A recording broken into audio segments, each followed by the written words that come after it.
Welcome to Behind the Paranormal with Paul and Ben Eno. What is it like to have an alien contact? How do you know if it really is an alien contact? What qualifies as an alien? Greetings and welcome to the 578th edition of Behind the Paranormal with Paul and Ben Eno. I am Ben, and those far-out questions came from my co-host and partner in the paranormal, my dad. And this evening we welcome a new guest on one of the greatest mysteries of the human experience. And we welcome your calls this evening. The numbers are 800-449-1240. That's from anywhere in the U.S. or Canada, or 401-766-1240. That is locally. Also, we will monitor your emails. That's paul@behindtheparanormal.com for your emailed questions. Ralph Steiner is an award-winning science journalist and radio producer. In the 1960s, he did original work in theoretical physics, briefly studying physics and mathematics at the California Institute of Technology and the University of California at Los Angeles. He entered the field of broadcast journalism in 1979. That's interesting. I entered the field of print journalism in 1979. Ralph reported on ethics, science, technology, and social issues. His radio documentaries on technology, the environment, and social change have been globally syndicated. He has received journalism honors, including the Corporation for Public Broadcasting Silver Award. In 1986, Ralph experienced the first of several UFO encounters that prompted him to change the direction of his life. Since then, he has devoted himself to furthering public disclosure about the presence of non-human intelligence on Earth. From 1995, he helped co-found and develop the original Disclosure Project, which for the first time brought forth former military, corporate, and government participants in UFO events. In 2014, Ralph Steiner joined the advisory board of FREE, the Foundation for Research into Extraterrestrial Encounters, where he participates on an advanced physics research team. He currently produces and hosts a new weekly science-based paranormal radio program, The Other Side of the Universe. His websites include theedgeofscience.com, timelessdreams.com, and experiencer.com. So, Ralph Steiner, welcome to Behind the Paranormal. Very glad to be here. One correction. Experiencer website is experiencer.co. Oh, that's why it didn't work. Okay. Yeah. Well, thank you for that correction. Okay, so we're just going to start this off from the very, very, very beginning, because it's a very good place to start. So what were these UFO events that changed your life? Well, prior to 1986, I was a rather, by any paranormal standards, a rather straight-laced science journalist and person concerned about social and political justice. Oh, one second, Ralph. Can I ask you to speak up just a little bit? Yeah, what's that? That's perfect. Okay. Prior to 1986, I was a rather straight-laced journalist working in the field of science, national security reporting, issues to do with the environment, nuclear technology, the nuclear weapons race, that sort of thing. And in September of 1986, I was developing a project that would have been a major series on public radio, a 13-part series, the title of which was The Human Future Beyond the Nuclear Age. The idea was to report on the growing environmental problems that we were becoming aware of and the issue of our own militarism and our march toward mutually assured destruction, and to figure out how to solve those problems. It was a global series approaching global issues, and I felt that I wanted to end the series in a very positive way, in a visionary way. As I was going out, I was actually writing the last two installments up for the Corporation for Public Broadcasting. I was applying for a very large grant proposal to do this series. And I put my word processor on break. I just paused the computer and rested my eyes, went outside and took a look at the full moon and stretched out on my patio here in Berkeley, California. And I saw the following presentation. A star-like object about as bright as the planet Saturn, about 1 inch from the lunar disk. This was a full moon, and it was in like the 1 o'clock or 2 o'clock position, and as I watched, I saw this star make complete circular rotations around the lunar disk, as if it were in polar orbit, except it was moving incredibly fast. It was moving so fast it took no more than 60 seconds to make clockwise rotations. It did 3 of those, paused in the 11 o'clock position, and then reversed itself and did 2 counterclockwise rotations around the disk, lunar disk, the rim of the moon, before it blinked out. Now, from any vantage point of science, of physics, dynamics, aerodynamics, gravitational physics, that made no sense whatsoever. The only conclusion that a person could come to by the symmetry that was presented and by all of the other anomalous characteristics of that life source is that it had to have been under intelligent control. Natural objects, asteroids, cometary fragments, that sort of thing, they do not behave that way. Another important point is that the context of the work that I was doing at the time as a journalist, moving into a rather high-profile position in the field of national security reporting and science and technology reporting, that context and the series that I was proposing, The Human Future, I was in the act of writing a letter to none other than Carl Sagan, the astronomer at Cornell, who was a co-founder of the SETI project, the Search for Extraterrestrial Intelligence through Radio Telescope Assay. He was a UFO debunker during his career, open-minded but extremely skeptical of the evidence as was available to the public. And I knew nothing about UFOs. This is the first time I had seen anything anomalous in the sky at all. Now, I was a big fan of science fiction. I still am. I love the Steven Spielberg movies, E.T. and Close Encounters of the Third Kind, and I wept when Michael Rennie landed on the White House lawn during the day the Earth stood still. But I had absolutely no knowledge of the subject. I was very, very ignorant, and so I copped to the same attitudes that motivated Carl Sagan and other professional scientists. Well, show me the evidence. Well, there isn't a lot of evidence. There's just a pseudo-religious cult and all kinds of emotions that surround this issue. It's good fodder for science fiction, but there's no there. And so this changed everything. Just like Naomi Klein writes in a book about the climate change and our economy, this changes everything. Well, this changed my paradigm to such a degree that my entire life path was altered over a period of an arc of about 6 months. I was involved in a lot of projects. I was producing a couple of 13-part series on the environment and arms control at the time, plus I was submitting a proposal for a new one. And I couldn't keep my mind on that work.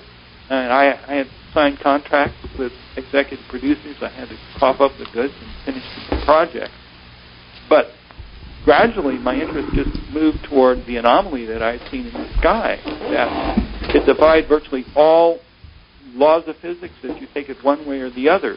Just think about it for a second, folks. If you see something like that, and it wasn't a glaring presentation, you had to really be staring at the moon to see it, which suggests that I was seeing something perhaps very far away and something that was coincidental to my state of mind, might not have had anything to do with my state of mind.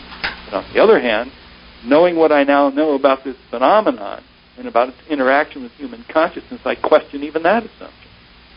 So I was seeing an object that, if it was high up in the Earth's atmosphere, which was a more likely idea, an object that was somehow pacing the moon and doing some sort of military maneuver, just hypothesizing that it might be something conventional with exotic technology behind it, it wouldn't behave that way for an observer displaced by 15 or 20 miles.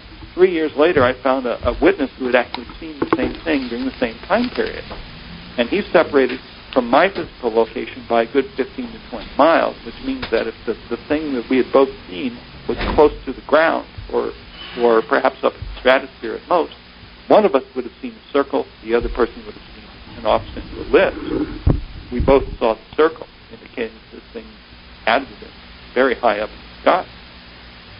The other possibility is, was it telepathically transmitted to my visual cortex? Was I hallucinating a directed hallucination that wasn't really there in the sky? Well, I found another witness. So that suggests that it was an independently existing source of light. If that's the case, the very fact that it was able to traffic perfect circles around the moon at such an alarming speed and be luminous enough to be seen at a vast distance also argued in favor of technology, and it argued in favor of something highly anomalous and very, very sophisticated. So I was off and running with this. I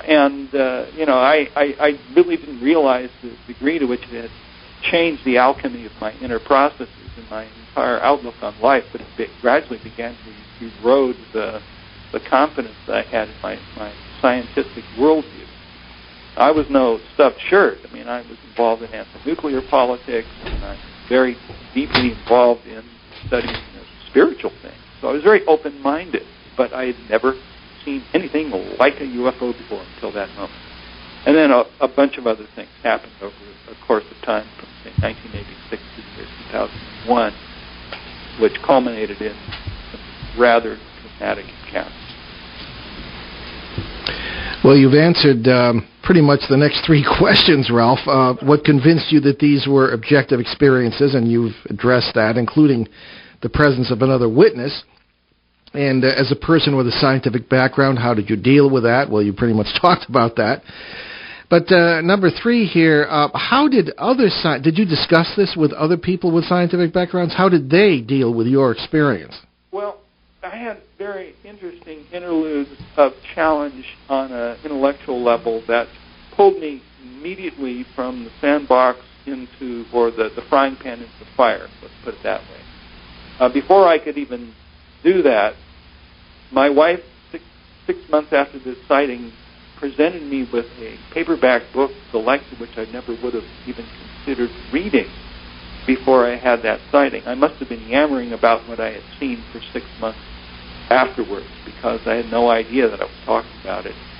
And she just presented me with a paperback edition of Bud Hopkins' book, Intruders, which is garish, what I thought at the time was a garish picture of the traditional gray alien face standing in the foreground, and then you had like a landed saucer in the background with some conifer trees silhouetted against the sky.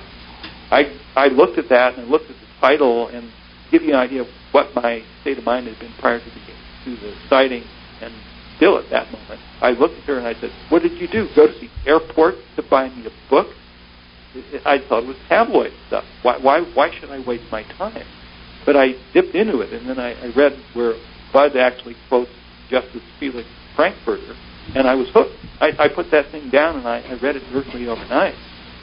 So I just said, whoa, there's something going on here, and I have now incentive to investigate this. And if any of this is true, then as a journalist, I am obligated to explore this because it trumps every other subject. It really is an ontological moment for the human species to acknowledge and get to the bottom of this mystery. Mm-hmm. Somehow, somewhere, I guess I must have been talking at my radio station to people who then networked me to others, and some person who I don't even know to this day how I met this guy began to mail me manila envelopes filled with declassified government documents on this subject, suggesting that there's a long-standing cover-up associated with it. I since got to know the person, and became good friends for many, many years for the remainder of his life, but I can't remember how I even met him. That's part of the synchronicity aspect. So I started to approach it not so much from a scientist, because I knew there were anomalies out there, but from an investigative journalist. That took me to investigating what was going on at Area 51, investigating what was going on at associated facilities near Edwards Air Force Base in Southern California, major defense contractors, Northrop Grumman, General Dynamics, and so forth. They have facilities that surround that major military base, and potentially they have a relationship to working on and developing even back engineering technology out at Area 51. So I became a gumshoe, and I teamed up with a fellow named Michael Bindeman, who in the early 90s started something called CNI News Online, which is the BBS service.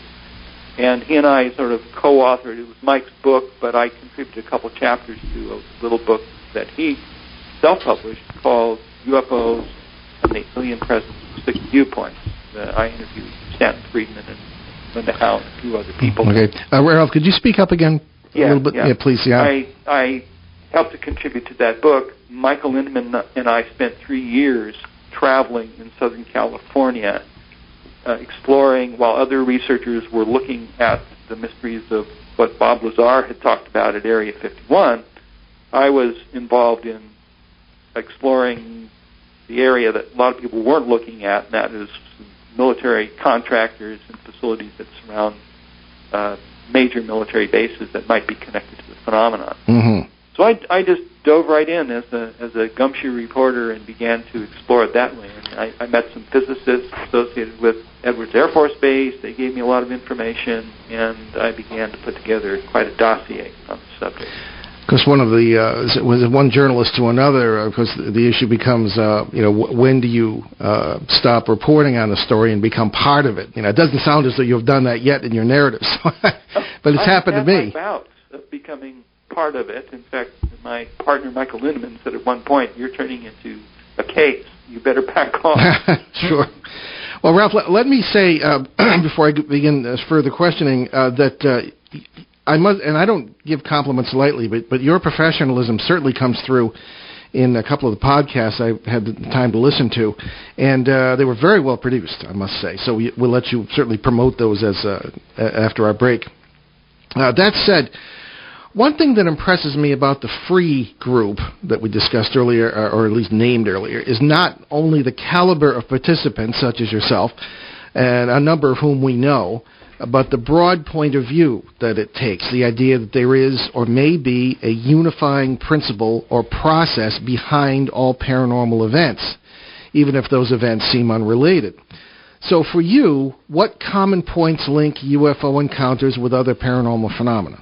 Okay, this raises the issue of quantum physics, of which I've been involved, and I happen to have been deeply involved in the development of a concept back in the mid-1960s, which nowadays translates into the phrase quantum hologram. The idea that our entire world of matter and energy is composed of interacting waves that interfere with one another and encode information, and in that way intelligence, memories, simultaneous transmission of information that is transluminal, in other words, faster than the speed of light, is theoretically possible within the quantum world. And there is an underlying substrate that fills all space and time that holds enough of that information that could potentially account for all paranormal activity that science has identified. Telepathy, precognition, past life recall, memory of previous existences, and even psychokinesis and the ability to levitate. I actually had a levitation incident that took place when I was 6 years old. It was completely anomalous, and I think that probably psychologically is why I got very interested in physics at an early age. I flew for about 20 or 30 feet wow. across the California desert when I was a 6-year-old child. Mm-hmm. And defying gravity really sticks in your mind because you don't see people gliding around against the wind very often. Flying like Superman or Casper the Friendly Ghost, but it happened to me because I believed I could do it, which sort of connected it up to the fact that my thoughts had something to do with what can happen to the physical world. Mm-hmm. So from that moment on, at age 6, I sort of felt, well, really, there's no separation between what thought does and what can happen to the physical world as a result of thought. I'd better figure out how all of this works because this is very, very significant. Well, one thing... I'm sorry, go ahead. The physics at that point as a child. Okay.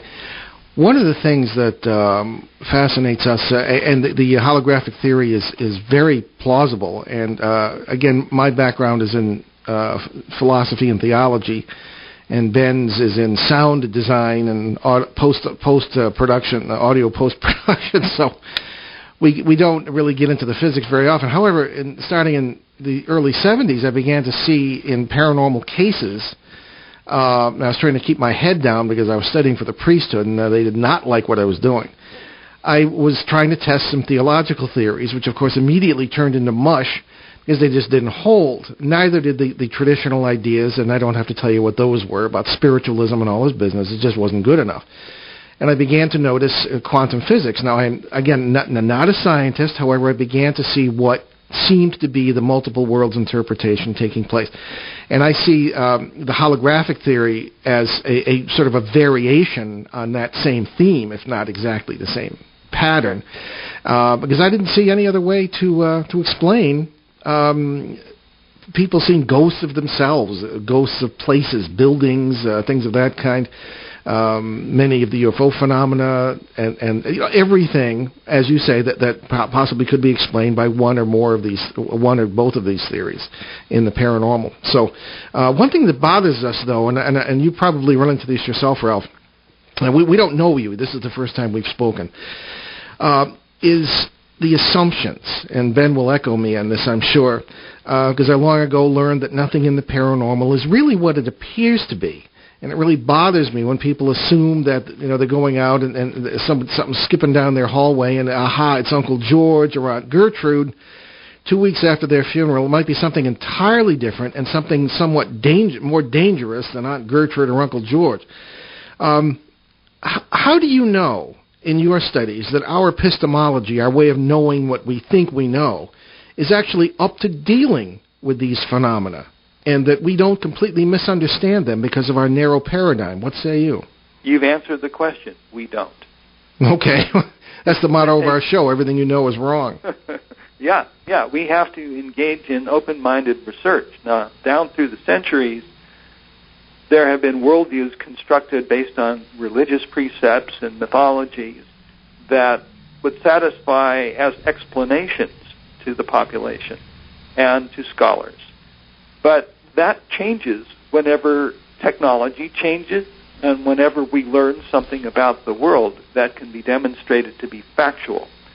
So barring a retreat back into medievalism, we have an opportunity with modern science to advance our understanding by looking at old legacy phenomena from the standpoint of informed inquiry and using an unbiased scientific method to ask the right questions. And that means we have to assemble teams of people who are not afraid to stick their neck out vis-a-vis their careers within the scientific community to take the subject seriously. And that can be difficult. Well, I mean, the scientific method is based on a materialistic paradigm. Would you say that we need to change that paradigm first? We certainly need to challenge it, and it will change once the validity of the evidence for the manifestations become crystal clear and irrefutable. So you have to create a climate. Number one, you need asking the scientific community, there's enough evidence here, you have to take this seriously. Look at it again without bias or prejudice. We simply can't suffer knee-jerk skeptics who turn scientists away from these subjects simply because they just believe them with such emotional vehemence. And the result of that is it literally curtails the inspiration and the impetus of people to go out on a limb and take a look at this stuff. I spent a year studying with a ghostbuster and master psychic. There's a long story that I don't have time to go into that led me to this person's door. We'll have to do another show. We have to do another show, but I was a sorcerer's apprentice for a year. The man, his name was Nick Nocerino, and he is sort of a teacher of teachers with respect to professional psychics and spirit media. This is a fellow who was an OSS officer during World War II with ties to the CIA, and he was one of the people who helped along with Alan Turing in Britain, helped break the Japanese and German codes. Only he used psychic ability to do it. And from the year 1949 through his death in 2004, Nick trained generations of psychics to master the art of psychometry, precognition, clairvoyance, clairaudience, scrying, the ability to see and remote view objects or events that are displaced in time and space. So I was trained by this individual and his team, and I got to work with 25 psychics that were of the current generation in the mid-1990s, working directly with him, who had worked with him for up to 25 to 30 years, each one of these individuals. Very powerful psychics with laser-like capabilities, and I was able to observe what they were able to do. And as a result, I experienced seances where presences would manifest themselves. I got to examine Nick's archives dating back to the 40s that had clear photographic evidence of hauntings and poltergeist phenomena, where the imagery is is so clear and indisputable, with case notes and readings from magnetometers and other devices correlating the observations to standard physics and electronic equipment used for laboratory testing of phenomena. He was able to combine the talents of spirit mediums and traditional theosophical seance techniques, so to speak, with laboratory techniques that were standard fare in physics labs. And all of that was recorded on paper with photographic evidence. So from my vantage point, the wheel keeps being recapitulated. This was a 50-year project on Nick's part. And you've got J.B. Ryan with his very rudimentary psychic detection work at Duke University. You have Dean Radin at the Institute of Noetic Sciences using PK to perturb laser beams in a holographic reception module that enables proof of mind altering the path and behavior of photons, causing them to cause interference patterns. So there's a lot of scientific work that is being done on the subject. There are legacy investigators like Nocerino who've been doing it for a long, long time, and yet all this stuff is sub rosa. It's marginalized. It's not written up in Nature. You don't see articles about it in Scientific American. No, indeed. I'll have to stop you there, Ralph. We'll come back to that, but we're going to take our break. You're listening to Behind the Paranormal with Paul and Ben Eno on WOON 1240 in New England's beautiful Blackstone River Valley, finally thawing out, and streaming live on onworldwide.com. We will be right back.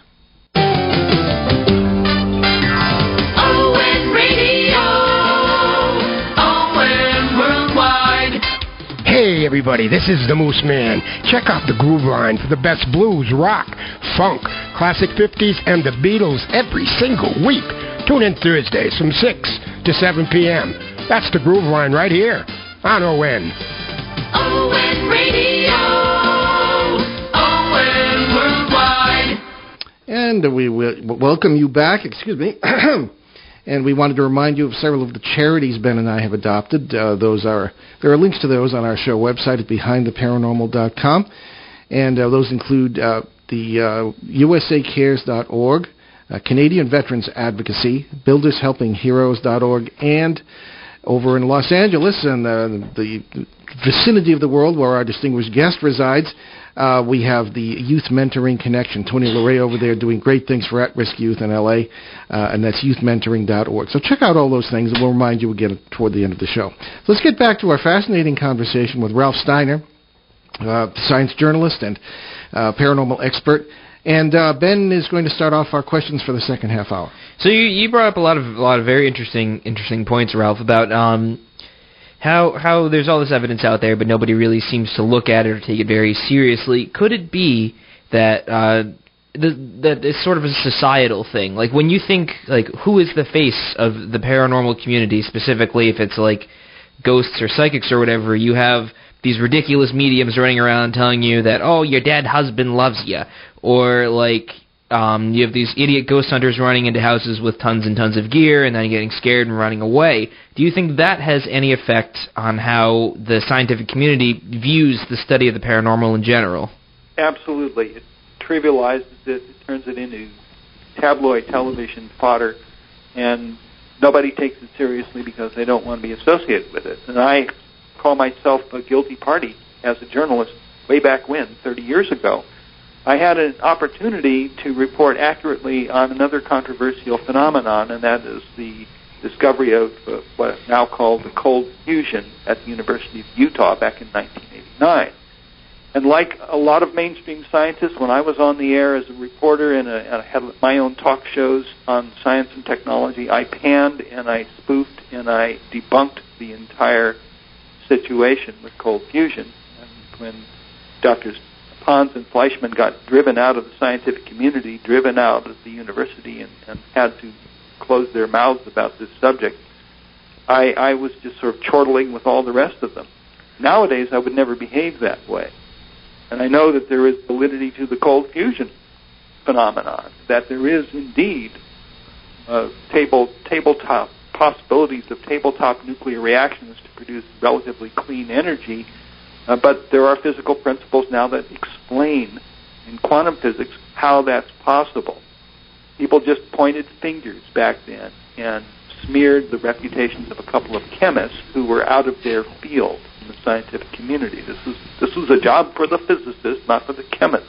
Well, likewise, if you see all of these tabloid TV shows about Ghostbusters that are dressed up in all of this garish woo-woo patinas, scientists are just going to put clothespins on their noses, and they don't want to be associated with it. Exactly. British physicist Peter Sturrock, years ago, decades ago, started an organization out in my neck of the woods at Stanford University called the Society for Scientific Exploration, SSE, and its charge and its mission statement basically is to look seriously at the paranormal and at the UFO phenomenon.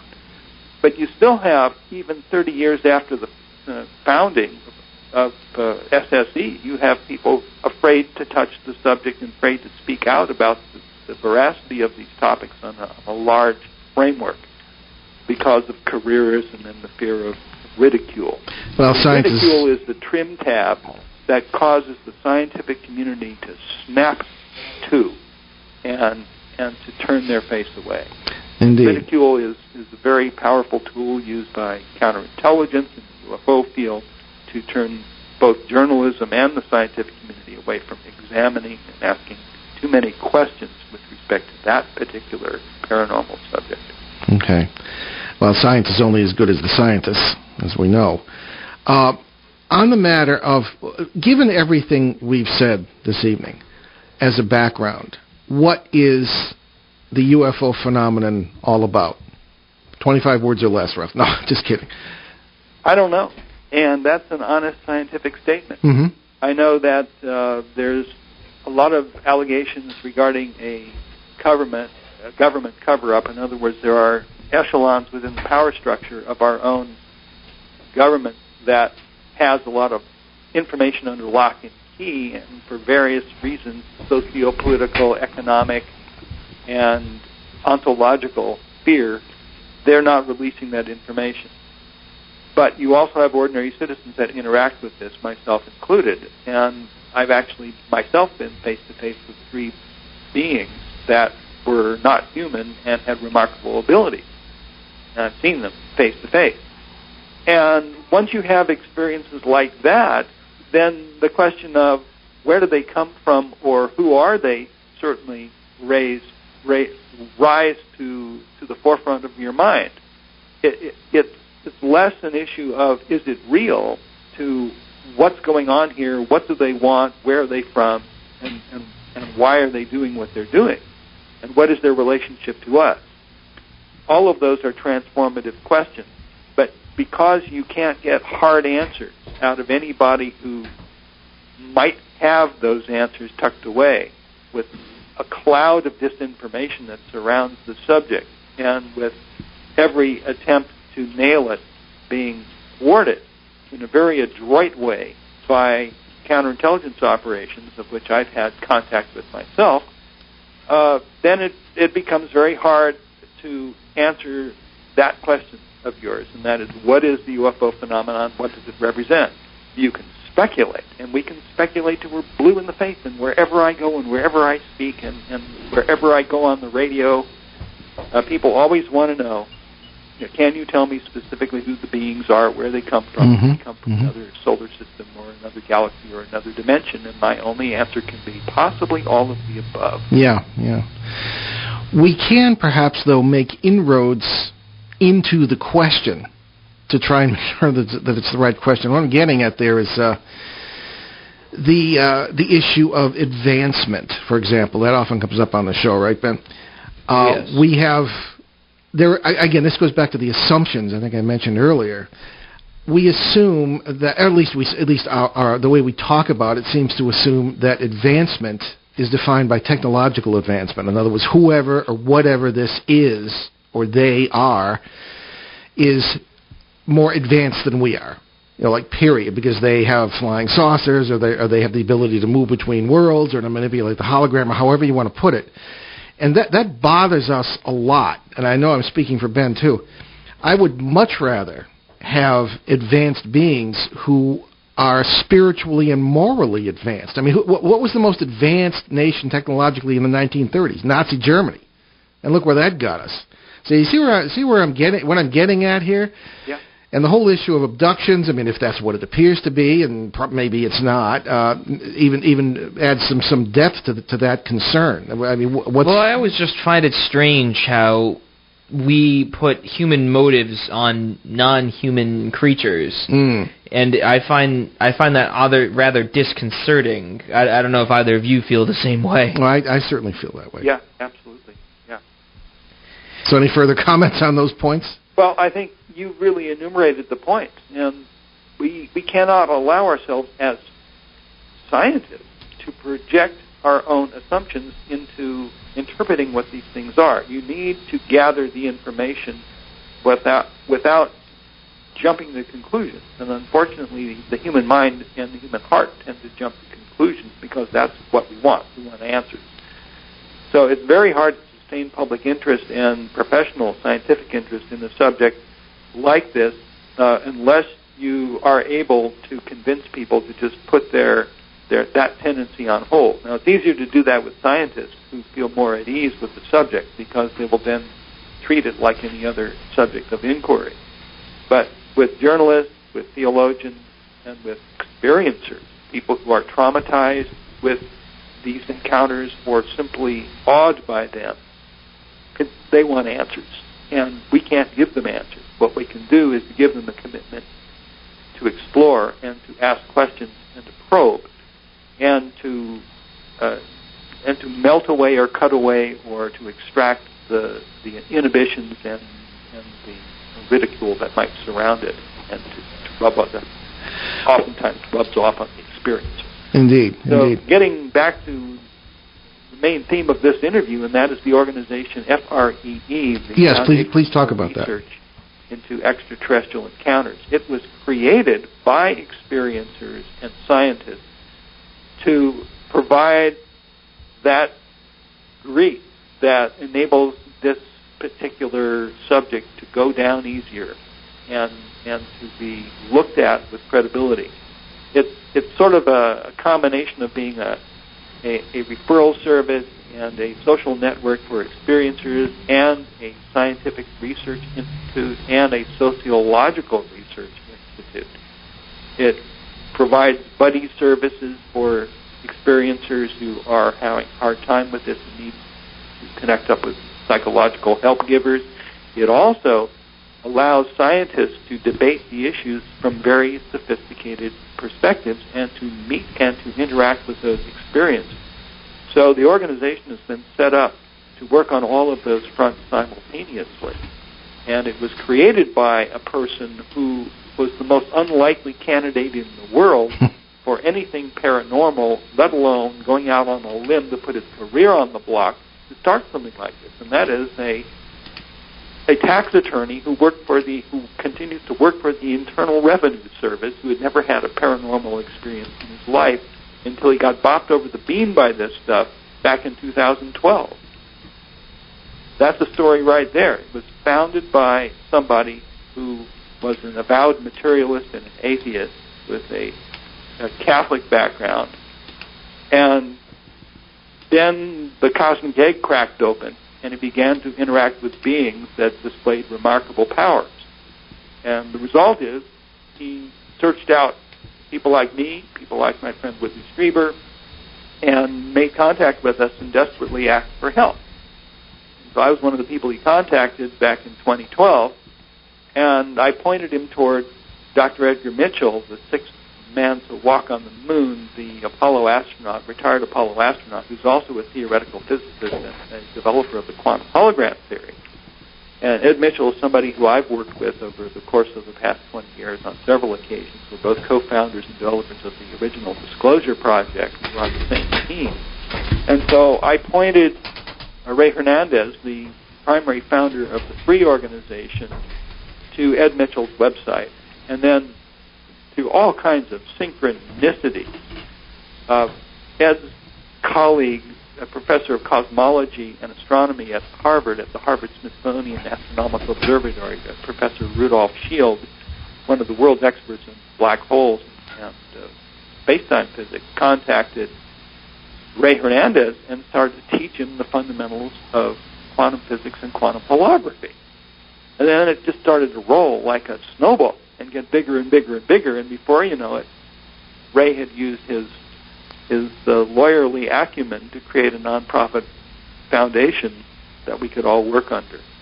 And thus we have this remarkable stone that is rolling downhill, gathering no moss, free.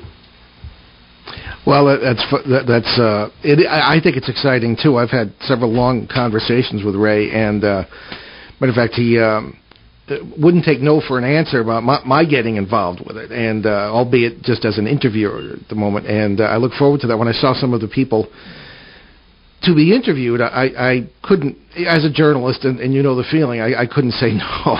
So yeah. I'm looking forward to being more involved with Free. And Ben and I don't join things. I belong to MUFON, and that's it.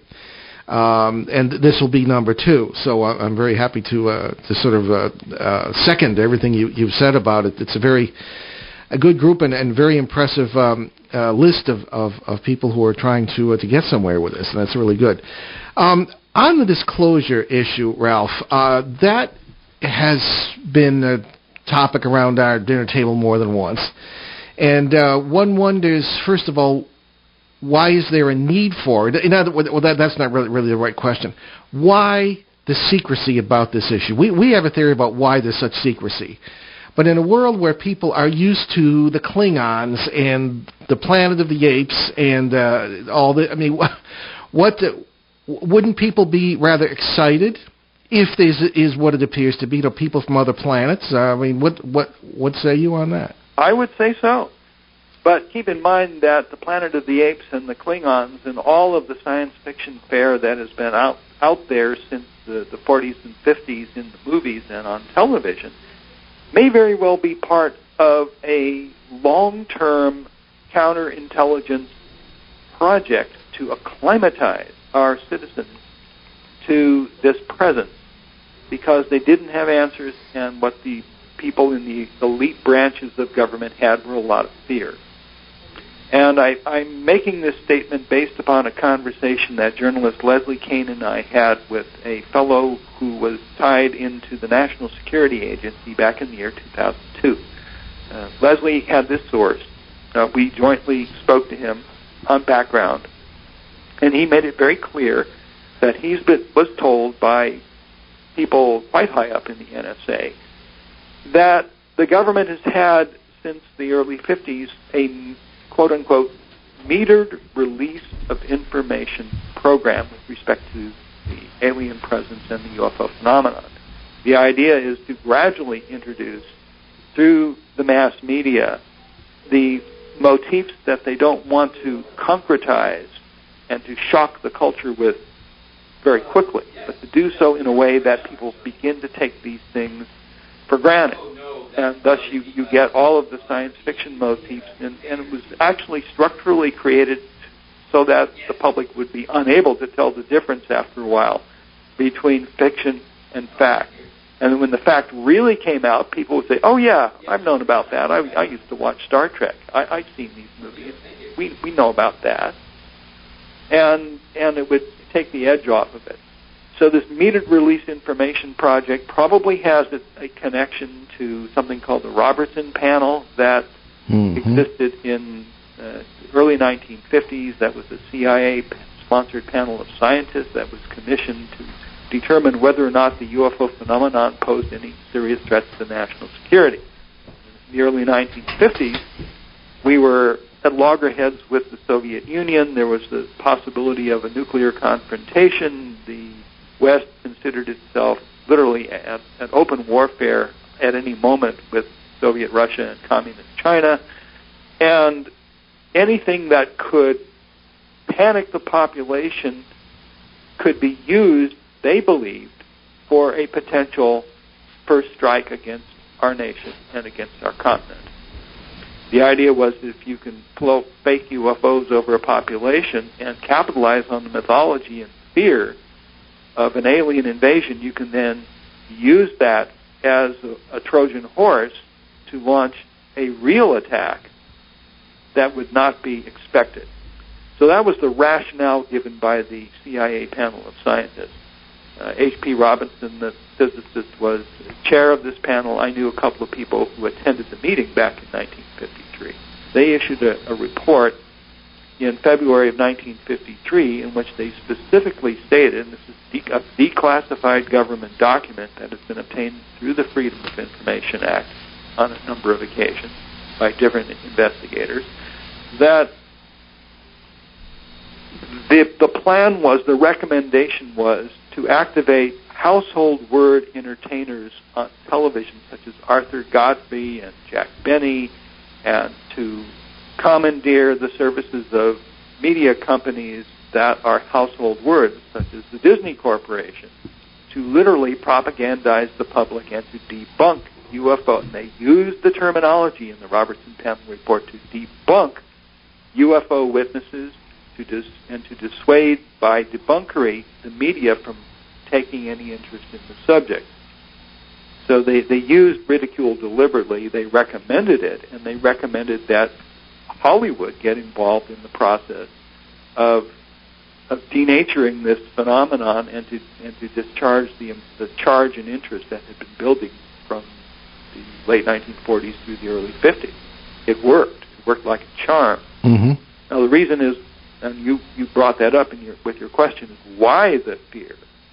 Well, if you take as your starting point the proposition that actual hardware and biological remains have been recovered from Roswell and other crash retrieval, and as a corollary to that, landings have occurred at military bases where these things are able to violate sensitive airspace, secured airspace, and to come right in and land on the tarmac, as they've done a number of times, allegedly at Edwards Air Force Base in the California desert, and to interact with military, perhaps to the point where there was transfer of technology as beads to the natives, and then potentially deals. I've got a number of sources who claim that is indeed the case. Then you have to also entertain the likelihood that a curtain of compartmentalization to keep that body of knowledge out of the public domain for initially the same reasons of fear and the control of the effect that it might have on the populace and its overall national security implications would be valid.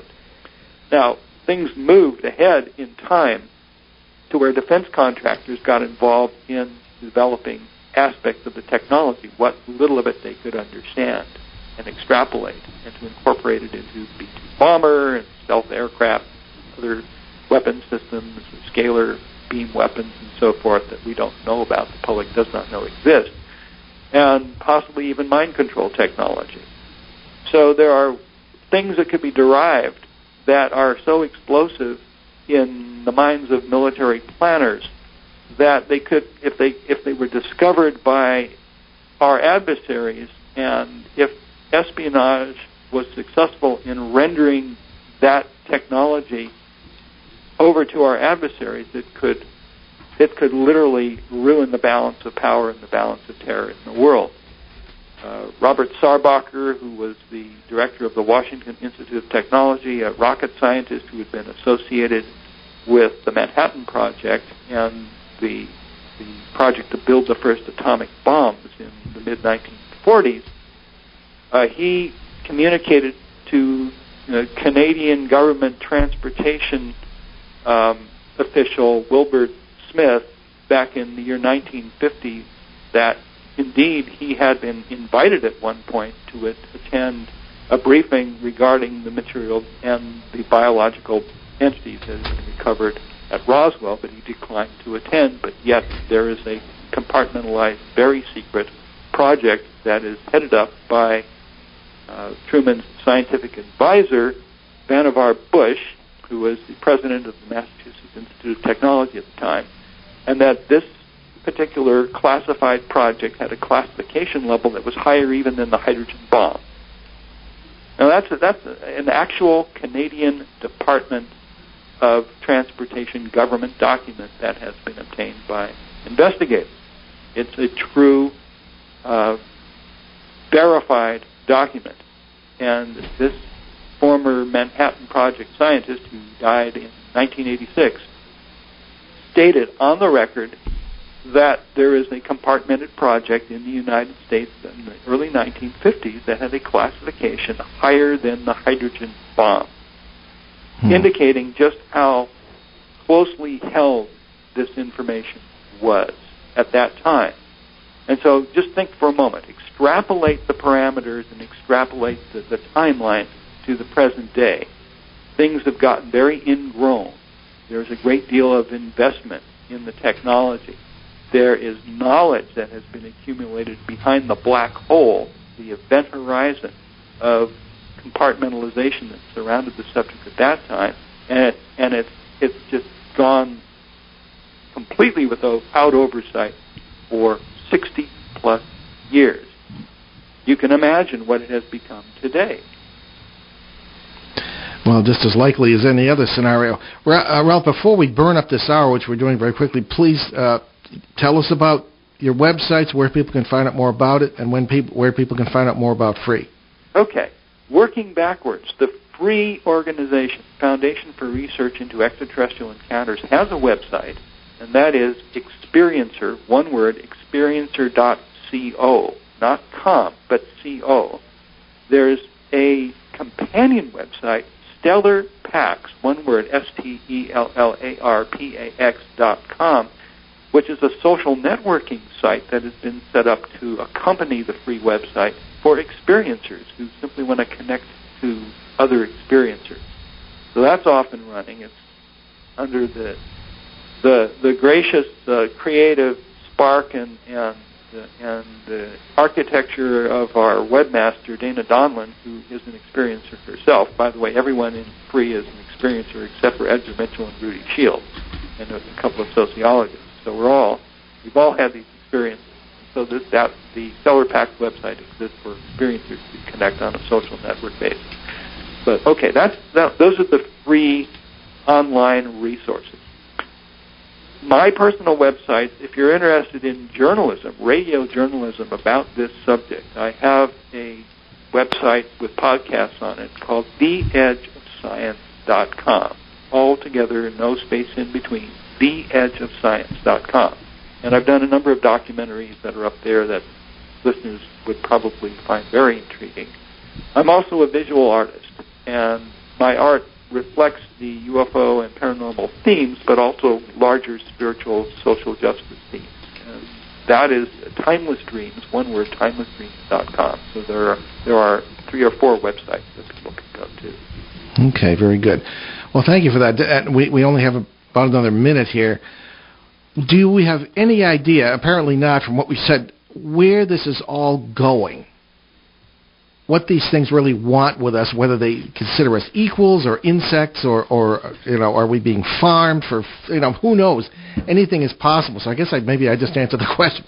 Do you personally have any inkling of where this might all be going? I think there's a multiplicity of motives and agendas, but I think that probably overarching it all is a concern with the evolution of human consciousness and the the training of souls, if you will, of helping us get past the crisis of our own creation.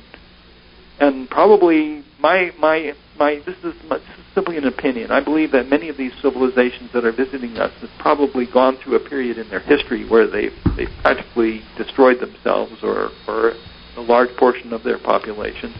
Some of these folks might want to help us head that off, and they might also be connected to us on a quantum holographic scale, on a karmic link sort of manner. So these are broad brushstroke speculations on my part. I can't offer any more than speculations, but I don't it's the best we can do. Negative. I think that there's plenty of positive interaction on the front of contact. Okay. Well, Ralph, we're out of time. Thank you for a very interesting conversation. We're going to do it again, and I look forward to being in touch with you off the air. Okay. Appreciate it. Very good. Thank you very much.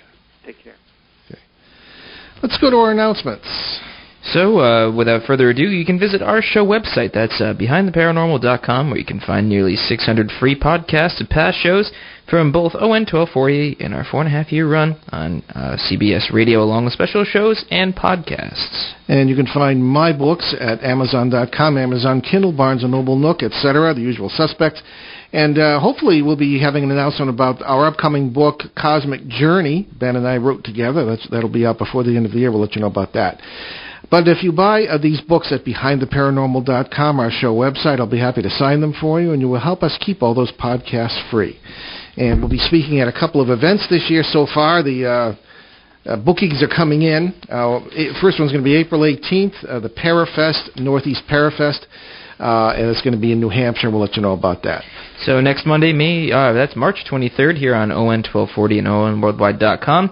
We will have folklorist and psychotherapist Dr. Paul J. Leslie for a discussion on shamanism in the American Southwest. And that's about all the time we have this evening. So, Dad? I'm Paul Eno. And I am Ben Eno. And thank you for joining us on this great cosmic journey, and we shall see you next time. Return to this radio frequency 167 hours from now for another edition of Behind the Paranormal with Paul and Ben Eno.